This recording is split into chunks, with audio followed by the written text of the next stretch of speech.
नमस्कार बच्चों, ई हिंदी शाला में एक बार फिर से आप सभी का स्वागत है। आज हम पढ़ेंगे प्रत्यय के बारे में। प्रत्यय यानी सफिक्स। जानेंगे प्रत्यय की परिभाषा, उसके भेद, उदाहरण सहित। तो वीडियो के अंत तक अवश्य बने रहिएगा ताकि पाठ की संपूर्ण जानकारी आप तक पहुंच सके। तो चलिए शुरू करते हैं आज की कक्षा।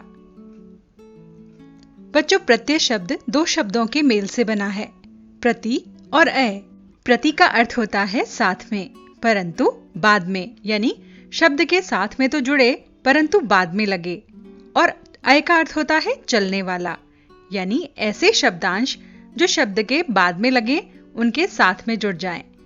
आइए उदाहरण से समझते हैं। जैसे समूह, व्यवहार, समाज और अर्थ, ये सभी शब्द हैं। इन सभी शब्दों के अपने अपने अर्थ हैं। यदि इनके साथ हम एक शब्दांश जोड़ दें, इक को जोड़ दें, तो समूह से बन गया सामूहिक, व्यवहार से बना व्यावहारिक। उसी प्रकार से समाज से बनेगा सामाजिक और अर्थ से बनेगा आर्थिक। तो इस प्रकार से हमने जाना वे शब्दांश जो शब्दों के अंत में जुड़कर उनके अर्थ में बदलाव लाते हैं, उन्हें हम प्रत्यय कहते हैं। जैसे आपने अभी देखा, समूह शब्द से बन गया सामूहिक, व्यवहार से व्यावहारिक। तो इन सभी शब्दों के अर्थ भी बदल जाते हैं। आइए जानते हैं प्रत्यय के बारे में जानने योग्य बातें, जिन्हें आप ध्यान रखेंगे तो कभी भी आपसे कोई गलती नहीं होगी। प्रत्यय शब्द नहीं होते, ये शब्दांश होते हैं, यानी पूरा शब्द नहीं है, सार्थक नहीं है, ये उसका हिस्सा है। इसीलिए प्रत्यय का स्वतंत्र रूप से प्रयोग नहीं किया जा सकता, यानी इन्हें अलग से प्रयोग में नहीं लाया जा सकता। प्रत्यय शब्द के अंत में जुड़कर उनके अर्थ में बदलाव लाते हैं। पुल्लिंग शब्दों में प्रत्यय लगाकर स्त्रीलिंग शब्द बनाए जाते हैं। ये आपको सभी को मालूम होगा। जैसे कि माली शब्द है, माली का लिंग बदलने के लिए हम इन प्रत्यय जोड़ते हैं, तब बनता है मालिन। उसी प्रकार से सेठ शब्द के साथ आनी जोड़कर बनाया जाता है सेठानी। इसी प्रकार शेर के साथ नी जोड़ा तो बना शेरनी, बालक के साथ इका प्रत्यय जोड़ा तो बना बालिका। तो इस प्रकार हमने जाना कि पुल्लिंग शब्दों के पीछे प्रत्यय लगाकर यानी प्रत्यय जोड़कर हम लिंग बदल सकते हैं। इक, य और अ, इन प्रत्ययों का प्रयोग करते समय किन बातों का ध्यान रखें? शब्द के पहले वर्ण के स्वर से जब इक का मेल होता है तो क्या बदलाव आता है? आइए देखते हैं। यदि शब्द का पहला वर्ण अ या आ होगा तो उसके पीछे इक प्रत्यय लगने से आ बन जाएगा। आइए उदाहरण से समझते हैं। परिवार और इक। जैसे परिवार में प में अ की ध्वनि है, जब इसमें इक प्रत्यय जुड़ेगा तो उस प में आ की ध्वनि मिल जाएगी, तो इससे बनेगा पारिवारिक। उसी प्रकार से शरीर में श बोलने से अ की ध्वनि सुनाई देती है, जब इसके पीछे एक प्रत्यय जुड़ेगा तो बनेगा शारीरिक। यदि ई या ई के साथ इक का मेल होगा तो अय बनेगा। आइए उदाहरण से समझते हैं। इच्छा और इक। यहाँ इच्छा में ई की ध्वनि सुनाई देती है, तो इक जुड़ जाने पर जो पहले वाला ई है वो अय में बदल जाएगा, तो बनेगा ऐच्छिक। उसी प्रकार विज्ञान के साथ इक जुड़ने पर बनेगा वैज्ञानिक, क्योंकि वी में भी ई की ध्वनि सुनाई देती है। यदि उ या ऊ के साथ या फिर ओ और औ के साथ में इक का मेल होगा तो औ बन जाएगा। जैसे उपचार और इक जुड़ने से बना औपचारिक। यहाँ पहला अक्षर ऊ है, इसीलिए इक जुड़ने पर जो ऊ था वो औ में बदल गया। मुख में भी ऊ की ध्वनि है, जिसके साथ इक का मेल होने से ऊ की मात्रा औ में बदल जाती है, तो बनता है मौखिक। उसी प्रकार से यदि यह प्रत्यय जुड़े तो क्या होगा? शब्द के पहले वर्ण में अगर अ है तो वो आ में परिवर्तित हो जाएगा और अंतिम वर्ण स्वर रहित यानी आधा हो जाएगा। आइए उदाहरण से समझते हैं। स्वस्थ में आधा स और व है, यानी स्व अ की ध्वनि सुनाई दे रही है। उसी प्रकार यदि इसके पीछे य जोड़ें तो बनता है स्वास्थ्य। तो यहां ध्यान देने योग्य बात है, स्व में अ की ध्वनि आ में बदल गई और पीछे वाला स्थ उसके पीछे य जुड़ा तो जो अंत में थ था वो आधे वर्ण में बदल गया तो बन गया स्वास्थ्य। उसी प्रकार समान। अब समान के साथ यदि य जोड़ें तो क्या होगा? स आ में बदल जाएगा और पीछे अंतिम जो ध्वनि है न वो भी आधे अक्षर में बदल जाएगी तो बनेगा सामान्य। उसी प्रकार से चतुर में य जुड़ा तो बना चातुर्य, मधुर में य जुड़ा तो बना माधुर्य, वत्सल में य जुड़ा तो वात्सल्य, सहित में य जुड़ा तो बना साहित्य। यहां आप ध्यानपूर्वक यदि देखें तो आप समझ जाएंगे पहला अध्वनि होने के कारण आ में बदल गया और जो अंतिम ध्वनि थी वो आधे अक्षर में बदल गई। शब्द के पहले वर्ण में अगर ई या ई है तो वो ऐब हो जाएगा और अंतिम वर्ण स्वर रहित यानी आधा हो जाएगा। कैसे? आइए देखते हैं। विराग। विराग में यदि देखें तो वी में ई की ध्वनि सुनाई देती है और जब इसके साथ य जुड़ता है तो वो वी की स्थान पर वय बन जाता है और जो अंत में ग था वो आधा हो गया और पीछे य जुड़ गया तो बना वैराग्य।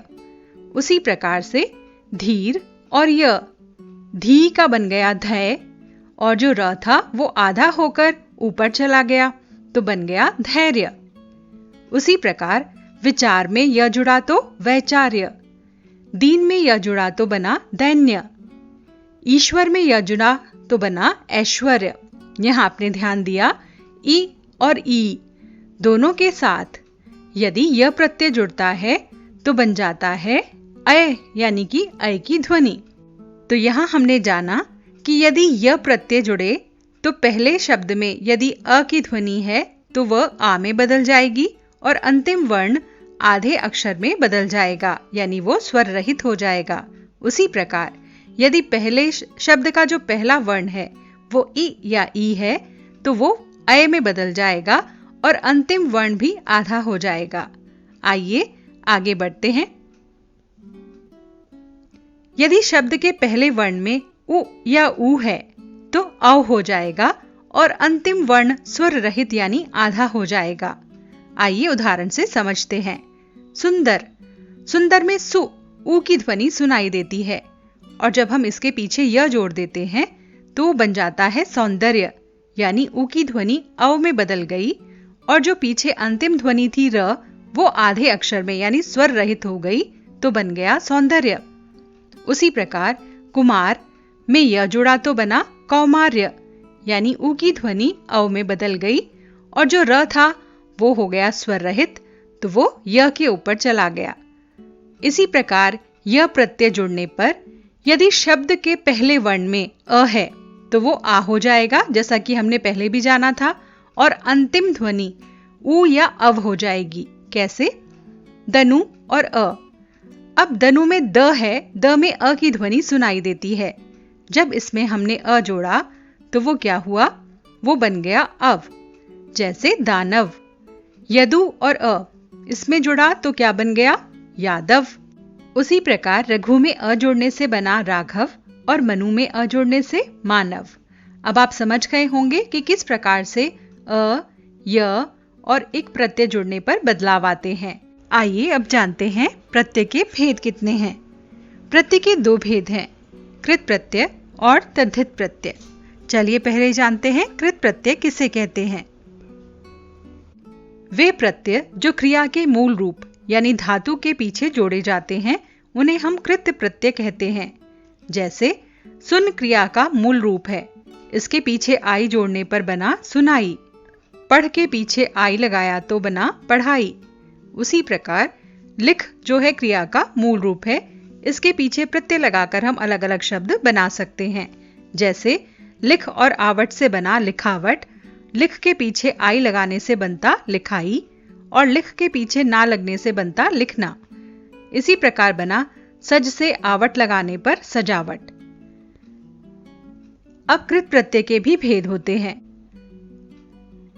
कर्तरीवाचक कृत प्रत्यय, कर्मवाचक कृत प्रत्यय, करणवाचक कृत प्रत्यय, भाववाचक कृत प्रत्यय और क्रियावाचक कृत प्रत्यय। आइए इनके बारे में एक एक करके जानते हैं। सबसे पहले आता है कर्तरीवाचक कृत प्रत्यय। कर्ता का बोध कराने वाले प्रत्यय कर्तरीवाचक कृत प्रत्यय कहलाते हैं। आइए उदाहरण से समझते हैं। अक प्रत्यय है, यदि नाक के पीछे जोड़ा तो बना नायक, गा से गायक, पाठ से पाठक। उसी प्रकार से अक्कड़, घूम से घुमक्कड़, भूल से भुलक्कड़। आक तैराक, चालाक। आलू झगड़ालू, कृपालू, दयालु। आकू लड़ से लड़ाकू, भिड़ से भिड़ाकू। आपने यहां देखा जो ये सभी शब्द बने हैं, ये सभी किसी कर्ता का बोध कराते हैं, यानी ये काम करने वाले लोगों के बारे में बताते हैं। अगला भेद आता है कर्मवाचक कृत प्रत्यय। कर्म का बोध कराने वाले प्रत्यय कर्मवाचक कृत प्रत्यय कहलाते हैं। जैसे औना, जब हमने बिछा के पीछे औना लगाया तो बना बिछौना। उसी प्रकार खिला के पीछे या खिल के पीछे लगाया औना तो बना खिलौना। नी, सूंघ के पीछे नी लगाया तो सूंघनी, छल के पीछे नी लगा तो छलनी। अगला भेद करणवाचक कृत प्रत्यय। करण यानी कि साधन। साधन का बोध कराने वाले प्रत्यय करणवाचक कृत प्रत्यय कहलाते हैं। जैसे आ, ठेल के पीछे आ जुड़ा तो बना ठेला, झूल से आ जुड़ा तो बना झूला। उसी प्रकार बेल के पीछे न लगने से बना बेलन, झाड़ के पीछे न लगाया तो बना झाड़न, बंध के पीछे न लगने से बना बंधन। ई, रेत में ई जुड़ा तो रेती, और फांस से फांसी, भार से भारी, और धुला से धुलाई। अगला भेद आता है भाववाचक कृत प्रत्यय। वे प्रत्यय जो धातुओं के अंत में जुड़कर भाववाचक संज्ञा की रचना करते हैं, उन्हें हम भाववाचक कृत प्रत्यय कहते हैं। जैसे आवा, भुला से बना भुलावा, छल से छलावा, दिख से दिखावा, और बुला से बुलावा। अन, गम गमन, मिल मिलन, लेख लेखन, पठ पठन। आई, पढ़ से पढ़ाई, लिख से लिखाई, कट से कटाई, और सिल से सिलाई। आवट, मिल मिलावट, सज सजावट, लिख लिखावट। बच्चों, एक बात ध्यान रखने योग्य है, जब आप प्रत्ययों को अलग करते हैं शब्दों से तो ध्यान रहे कि शब्द का पूरा अर्थ निकलता हो। यदि शब्द निरर्थक है तो आपने या तो प्रत्यय सही नहीं हटाया है या फिर शब्द को आपने गलत रूप से लिख दिया है। तो ध्यान रहे कि शब्द अपने मूल रूप में हो तो उसका अर्थ निकलता हो। और साथ ही साथ में जब आप प्रत्यय जोड़ें और नया शब्द बनाएं तो उसका भी कोई ना कोई अर्थ निकलता हो। यदि अर्थ नहीं निकलता है तो प्रत्यय का प्रयोग सही रूप से नहीं किया गया है। आइए अब देखते हैं अगला भेद। अगला भेद है क्रियावाचक कृत प्रत्यय। जिन प्रत्ययों के मेल से बनने वाले शब्दों से क्रिया के होने के भाव का पता चले, यानी किस भाव से क्रिया हो रही है, उसे हम क्रियावाचक कृत प्रत्यय कहते हैं। जैसे या, सो के पीछे या जुड़ा तो बना सोया, रो से रोया, खो खोया, बो बोया। कर, आ कर, सो कर, जा कर, देख कर। ता, उठता, गिरता, डूबता, बहता, चलता। आइए अब देखें कृत प्रत्यय के कुछ अन्य उदाहरण। अक, लेखक, पाठक, धावक, सहायक। अन, पालन, सहन, नयन, चरण, भक्षण। ना, घटना, तुलना, वंदना, वेदना। अनीय, माननीय, दर्शन के पीछे ई जुड़ा तो दर्शनीय, पूज से पूजनीय। आ, सूख, आ जुड़ा तो सूखा, भूल भूला, जाग जागा, भटक भटका। आई, चढ़ाई, पढ़ाई, सुनाई, लड़ाई।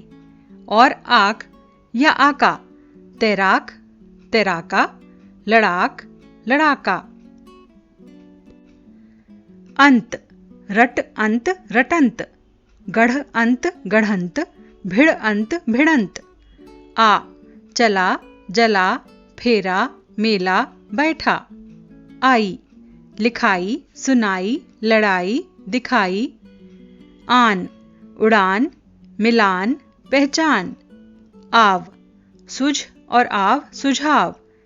हिसाब, खिंचाव।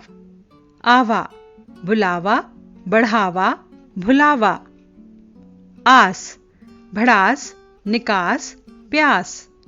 आवना, लुभावना, भयावना, सुहावना। आवनी, चेतावनी, भावनी, पावनी। आवट, लिखावट, थकावट, सजावट। अक, लेखक, नायक, गायक, पाठक। आकू, पढ़ाकू, लड़ाकू, भिड़ाकू। आड़ी, खिलाड़ी, अनाड़ी, अगाड़ी। इयल, अड़ियल, मरियल, सड़ियल। एरा, लुटेरा, बसेरा, ममेरा, चचेरा। एया, गवैया, पुरवैया, नचैया। ओड़ा, भगोड़ा, निगोड़ा। हार, होनहार, पालनहार, तारणहार। वाला, पढ़ने वाला, लिखने वाला, रखवाला। ता, दाता, गाता, भ्राता, ज्ञाता। अक्कड़, भुलक्कड़, घुमक्कड़। आलू, झगड़ालू, दयालु। आन, उड़ान, मिलान। ई, हरी, गिरी। इया, छलिया, बढ़िया। इत, पठित, व्यथित। इत्र, चरित्र, पवित्र। इयल, अड़ियल, मरियल। आइए अब जानते हैं तद्धित प्रत्यय के बारे में। शब्द पर ध्यान दें। बच्चा, बच्चा शब्द संज्ञा है, जातिवाचक संज्ञा। उसके पीछे पन लगाया तो बना बचपन। अपना शब्द है सर्वनाम, उसके पीछे पन लगाया तो बना अपनापन। और उसी प्रकार से बड़ा शब्द है विशेषण शब्द, उसके पीछे लगा पन तो बना बड़प्पन। इस प्रकार हमने जाना कि संज्ञा, सर्वनाम और विशेषण शब्दों के अंत में लगने वाले प्रत्यय तद्धित प्रत्यय कहलाते हैं। आइए इनके बारे में विस्तार से जानते हैं। तद्धित प्रत्यय के भी भेद होते हैं। पहला भेद आता है भाववाचक तद्धित प्रत्यय। वे प्रत्यय जो किसी संज्ञा, सर्वनाम या विशेषण शब्द के अंत में जुड़कर भाववाचक संज्ञा शब्द बनाते हैं, उन्हें हम भाववाचक तद्धित प्रत्यय कहते हैं। जैसे अव, लाघव, गौरव। आस, खटास, मिठास, भड़ास। त्व, महत्व, गुरुत्व, लघुत्व। आपने ये सभी देखा, ये सभी शब्द जो हैं भाववाचक संज्ञा शब्द बन गए हैं। ता, लघुता, गुरुता, मनुष्यता।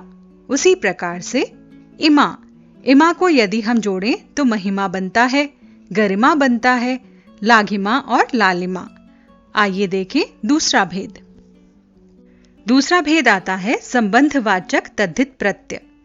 वे प्रत्यय जो किसी संज्ञा, सर्वनाम या विशेषण शब्द के अंत में जुड़कर संबंध बोधक शब्दों की रचना करते हैं, उन्हें हम संबंधवाचक तद्धित प्रत्यय कहते हैं। आप सभी जानते होंगे संबंधवाचक क्या होते हैं।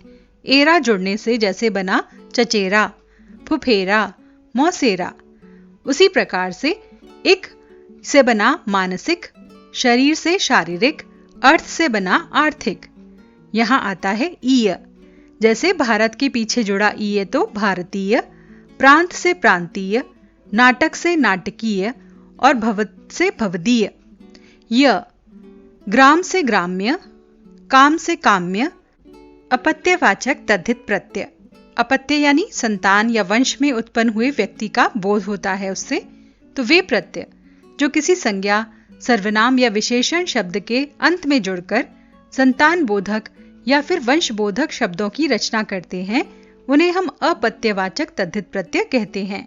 यानी इन प्रत्ययों के जुड़ने से ऐसे शब्द बनते हैं जिनसे किसी की संतान होने का या किसी वंश का पता चलता हो। जैसे अ, पांडु से अ जुड़ने पर पांडव। ऐसे ही माधव, राघव और भार्गव बना। ई, दशरथ के पीछे ई जुड़ा तो दाशरथी। मारुत से मारुति। य, गालव्य, पौलत्स्य, शाक्य। यहाँ पर वंशों का पता चलता है। ऐसे ही अय, विष्णु से वार्ष्णेय, कुंती से कौन्तेय और राधे से बना राधेय। चलिए अब देखते हैं अगला भेद। अगला भेद है ऊनतावाचक तद्धित प्रत्यय। वे प्रत्यय जो संज्ञा, सर्वनाम या विशेषण शब्द के अंत में जुड़कर लघुता बोधक शब्दों की रचना करते हैं, यानी ऐसे शब्दों की रचना करते हैं जिनसे उनके छोटे होने का पता चलता है, उन्हें हम ऊनतावाचक तद्धित प्रत्यय कहते हैं। जैसे इया, बेटा से बिटिया, लोटा से लुटिया, डिब्बा से डिबिया और लाठी से लठिया। ई, रस्सा से रस्सी, कटोरा कटोरी, हथौड़ा हथौड़ी, टोकरी टोकरा। ओला, मंझला से मंझोला, सांप से सपोला, खाट से खटोला। हुआ, बाबू बबुआ, बच्चा बचुआ, बेटा बिटुआ। आपने ध्यान दिया, यहाँ जितने भी शब्दों की रचना हुई है सभी शब्दों से पता चलता है कि ये छोटे शब्दों के बारे में बता रहे हैं। जैसे कि यहाँ बच्चा से बचुआ बना, बचुआ बच्चे से भी छोटे के लिए। उसी तरह से सांप से सपोला, सांप जो है बड़ा है और सपोला होता है छोटा। आइए देखते हैं अगला भेद। तारतम्यतावाचक तद्धित प्रत्यय। दो या दो से अधिक वस्तुओं में श्रेष्ठता बताने वाले तारतम्य तद्धित प्रत्यय कहलाते हैं। जैसे तर, तम और ईष्ट। अधिक में लगाया तर तो बना अधिकतर, गुरु से गुरुतर, लघु से लघुतर। तम, सुंदर सुंदरतम, अधिक अधिकतम, लघु और लघुतम। ईष्ट, गरी में जोड़ा ईष्ट तो गरिष्ठ, वर से वरिष्ठ, कन से कनिष्ठ। अंतिम है गुणवाचक तद्धित प्रत्यय। गुणवाचक तद्धित प्रत्यय से संज्ञा शब्द गुणवाची बन जाते हैं। जैसे वान, मान, त्य, आलू और ई जोड़कर। धन धनवान, विद्वान बलवान, मान बुद्धिमान, शक्तिमान गतिमान। त्य, पाश्चात्य दक्षिणात्य। आलू, कृपालु दयालु शंकालु। ई, क्रोधी धनी लोभी। आइए कुछ देखते हैं इसी प्रकार के तद्धित प्रत्ययों के अन्य उदाहरण। आ, भूखा प्यासा, शिक्षा चिंता। आई, मिठाई विदाई ठकुराई। आना, नजराना दोस्ताना सालाना। आर, लोहार कुम्हार सुनार। आरी या आरा, हत्यारा घसियारा। आल या आला, ससुराल दयाला। आलू, कृपालु दयालु श्रद्धालु। आहट, घबराहट झंझनाहट चिकनाहट कड़वाहट। औता या औती, समझौता चुनौती मनौती। औना, औनी या आवनी। जैसे खिलौना मिचौनी डरावनी। वाला, दूध वाला फल वाला। पन, मैलापन बचपन। पा, मोटापा बुढ़ापा। आइए अब अंत में देख लेते हैं कुछ विदेशी प्रत्यय। विदेशज प्रत्यय यानी कि ऐसे प्रत्यय जो कि उर्दू और फारसी के प्रत्यय हैं। कार, पेश पेशकार, काश्त काश्तकार। खाना, डाक खाना मुर्गी खाना। खोर, रिश्वतखोर चुगलखोर। दान, खान दान कलम दान पान दान। दार, फलदार मालदार। आ, खराबा चश्मा। आब, गुल आब जुल आब यानी गुलाब और जुलाब। इंदा, बाशिंदा चुनिंदा और शर्मिंदा। ई, रिश्तेदारी दोस्ती। बाज, अकड़बाज पतंगबाज। आना, आशिकाना मेहनताना। गर, कारगर जिल्दगर। साज, जिल्दसाज घड़ी साज। गाह, ईदगाह कब्रगाह। ईना, महीना नगीना। तो बच्चों ये तो थे प्रत्यय। हमने जाना कृत प्रत्यय और तद्धित प्रत्यय। आशा है कि आपको प्रत्यय सही से समझ में आ गए होंगे। ध्यान रखिएगा, प्रत्ययों को जोड़ते समय सार्थक शब्द बनने चाहिए और प्रत्यय अलग करते समय भी सार्थक शब्द अलग हो। जब शब्दों से प्रत्ययों को अलग करें तो भी इस बात का ध्यान रखें कि प्रत्यय भी अपने मूल रूप में वहां पर लिखा हुआ हो। तो हमें आशा है कि आपको प्रत्यय अच्छे से समझ में आ गया होगा। नए वीडियो के साथ शीघ्र ही आपसे फिर से मुलाकात होगी। तब तक के लिए आपसे विदा चाहते हैं। विदा।